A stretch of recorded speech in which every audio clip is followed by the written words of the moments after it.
রানাঘাট থেকে আমি আর আমার এক ভাই মিলে বেরিয়ে যাচ্ছি। তো ইচ্ছা আছে আজকে লাহিড়ী বাবার আশ্রমে যাওয়ার। আর এতটাই সুন্দর জায়গাটা, রানাঘাটের স্পিড ব্রেকার্স অনেক ভালো, অনেক ভদ্র, অনেক সভ্য।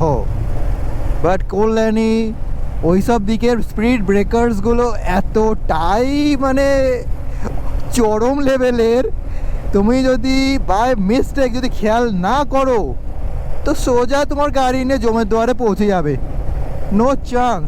এই যে গাড়িগুলো, এই যে ট্রেলার, এই যে লরি সামনে, এইগুলোকে যতটা ভালো মনে হচ্ছে না এখন, যতটা শান্তভাবে চালাচ্ছে না, রাত পড়তে না পড়তে এদের আসল রূপ তো তখনই বোঝা যায়। মানে রাস্তার মাসি পিসি এক করে রেখে দেবে এরাই, মানে এরাই রাজা। এ তো কবির সিং এর মতন জামা এদিক থেকে উঠছে। ও ভাই, ভাই রাস্তায় বেরোলে এত সুন্দর সুন্দর দৃশ্যগুলো দেখা যায় না।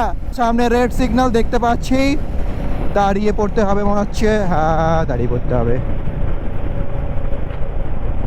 এত ইরিটেটিং লাগে না রেড সিগন্যাল যখনই দেখি আমি। কি সুন্দর দিব্যি চালাচ্ছি, হট হট করে যে রেড সিগন্যালগুলো চলে আসে। লাইটের স্পিডে গাড়ি চালাচ্ছো?